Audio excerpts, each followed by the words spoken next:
I have filmed thousands of interviews over the last 2 decades. So what if I told you that getting interviews to look good isn't about having the most expensive camera? There is a few secrets that take things to the next level, and most people will completely overlook them.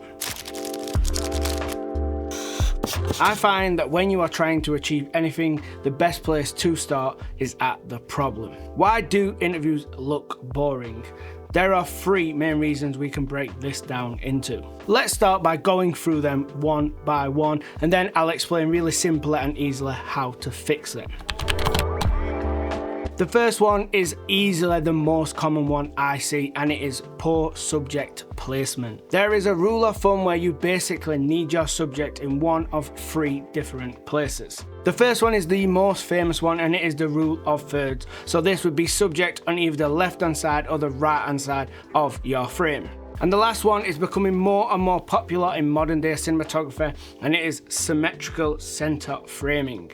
In my experience though, this is the hardest to get right, but if you actually do, it looks damn good. So the main things that you need to watch out for when placing your subject is too little headroom, too much headroom, and too close to the left and right of your frame. On to the second problem, and it is bad eyeline positioning. This problem is created and solved with the height of your tripod and camera. The key here though is to match the subject on their positioning. You don't want the camera looking up or looking down at the interviewee. There is a little bit of an exception here, given that narrative work sometimes works looking up or down on the interviewee. But for most scenarios, you want to be subject level with the camera so everything looks nice and natural. In most scenarios, the subject will be looking off to the side of the camera to the person they are getting interviewed by. But there is some scenarios where it's a direct to camera one where you're looking down the lens. So what you are trying to achieve here is the subject's eye line being around the top third of the frame, and you don't want your camera looking up or down at them, so the same horizon. Third and final problem that we need to address is flat and boring composition, and I'm also going to add a couple extra tips. This is probably the easiest one out of all 3 problems to get wrong. So first up, we need to make sure that we do not place our subject too close to the background or the back wall in the location, as this will result in no depth. You also want to avoid big, empty, boring spaces behind your interviewee. Unless this is driven by a narrative and you are doing it on purpose, try and fill in any white walls, as these tend to be too empty and too boring. You want to avoid overlapping. This means that your subject does not overlap any points of interest in the background of your frame. And the last but not least part of this problem is leading lines. You need to make sure that all the straight lines and leading lines inside your frame take the viewer's eye exactly where you want them. And the glue that is going to hold all these solutions together is your lens choice. Picking the wrong lens is like spending all your time building the IKEA furniture to find out that you've forgotten to put screws in it and it all just falls to pieces. My advice here is to keep things simple and don't try and reinvent the wheel. You just need to watch out for the 3 big mistakes. Number 1 is selecting a lens that is too wide and creating weird distortion that does not look true to life. Number 2 is too much background in focus. And finally, number 3 is too much depth of field, meaning there is too much background blur behind your subject. So now that we have our subject in place and our framing lined up, let me tell you a little secret that takes all this to the next level. Camera movement and interviews are something that don't normally belong together. Because of the longer nature to an interview, if you was going to move the camera, you would need something that is totally controlled and away from human error. This is where a motorized slider enters the picture. I've used many of these in the past and always found them complicated to use, overpriced, and too long to set up. Meaning this has just led me to not using them. But only a few months ago, Axon reached out and offered to sponsor a video demonstrating what their new top rig slider can do. You see, this slider claims to solve all the problems that I hate about sliders, so it got my attention. I've been running this slider for a couple of months now, and some of you may have spotted it already in the recent YouTube videos. I now have a newfound love for sliders. It comes in a 40cm and a 60cm option. It is super smooth and so easy to use and holds up to 4 kg in payload. I have never used a slider that is as fast as this one to set up. From pulling it out of its carry case, this thing has physical buttons on the slider itself and runs off one singular NPF battery. It has controls for stop start, A and B points, loop options and the speed of the motor all built onto the slider itself. This thing does also have a great Bluetooth app, but for me it kind of ruins the genius of this thing because it is so incredibly simple and easy to use with the physical buttons on the side. It blows every slider I've used in the past out the water. It's totally silent and has a built-in S-curve to dampen each side of the slider as it repeats a loop. It also has a USB-C port on the slider body itself, meaning that you can power your camera from the NPF battery that is also powering the slider. A DC input to continuously run the slider, and this will also loop through the USB-C. It has mounting points on either end of the slider with anti-slip pins, so most really good articulating arms are made for this, for mounting a monitor on the end with a longer HDMI cable. I have found myself using this to mount my Blackmagic recorder to capture that external B-roll. It also does not have to be mounted on a tripod. It has little feet on the corners to be used on a floor or a wall or a tabletop. It can also be mounted onto a tripod plate, which allows you to then slide that onto a tripod head and have the slider vertical, and the motors are strong enough to lift upwards 2 kgs of payload. Some people may be asking, well, what about a remote powered head? And here is the insanely genius part. This turns every single tripod head that you already own into a motorized pan and tilt head. Where other sliders make you buy expensive battery powered tripod heads or even mount your gimbal on, and all this is just extra time and effort.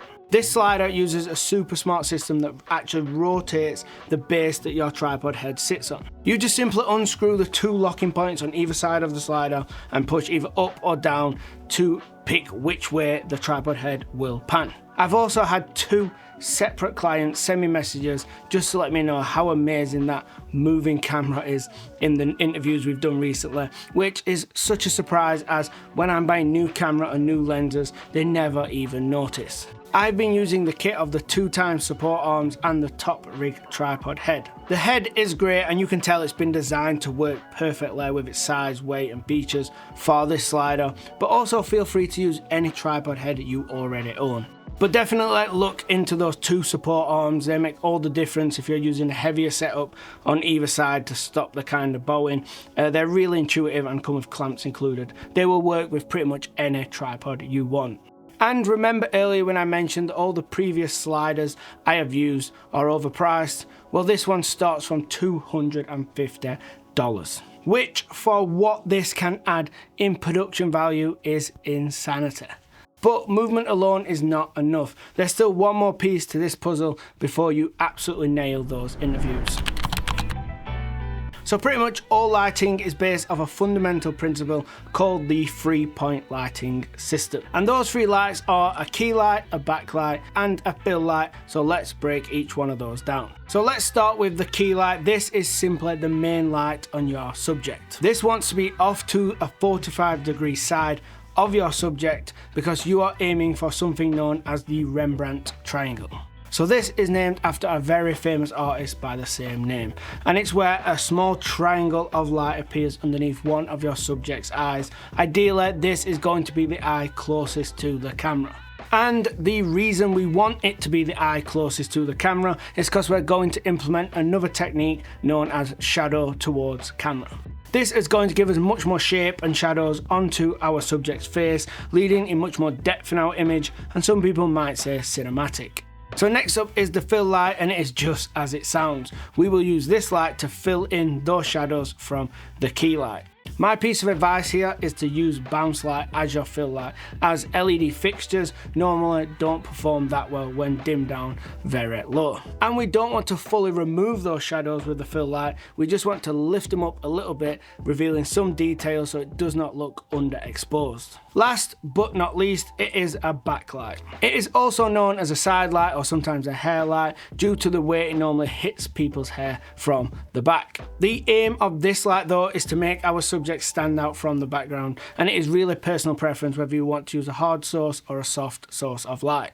So the aim here is to place the light behind the subjects firing at them, but not visible in our frame. A common mistake here that you need to be careful of is ghosting and flaring your lens as you'll be firing a light towards it. A lot of the times you can get away with placing your backlight off to the left or right hand side of the frame where it is not visible in the shot but still creating a nice backlight. But another way, and my personal favourite way, is to mount it above the frame, firing down at your subject. For this though, you will probably need something known as a menace arm or a boom arm, and this is basically just an extension for a light stand that allows it to come up and over the frame without being seen. Another one of my favourites though, if you are lucky enough in your location, there will hopefully be a ceiling or a curtain rail or just anything on the roof that you can clamp it to with a super clamp.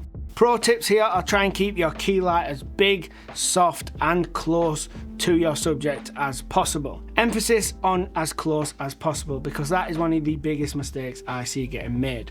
Remember, the further away the light, the smaller it is in perspective to your subject, meaning it is harsher. You can also mix in some practicals. These are lights that are visible in the frame but don't look out of place. Some common examples would be an ordinary room lamp or some signage like this one here. Normally in an interview your subject will already have an eye light, but if not, make sure to place a little light in the direction that they are facing. This will then give them a reflection in their eye, making them look more alive. And finally, we have negative fill, or commonly known as neg fill. What tends to happen when you enter a brighter location or an outdoor location is you don't need to add light, but you need to take it away. This is where negative fill comes in. It is just a piece of black card or black cloth that you will bring in like a light close to your subject that absorbs light instead of adding light. Again, this will help us get more shape and shadow and depth in our subject's face, resulting in a more cinematic image. A lot of people believe that it is those expensive cameras that make interviews look amazing, but as I've just demonstrated, it is pretty much everything but. Subject placement, it is lighting, it is camera movement, it is all the things above, and that is before we have even mentioned audio, which is 50% of the viewer's experience. And if you want more problems to get to work fixing in 2025, watch this video right here.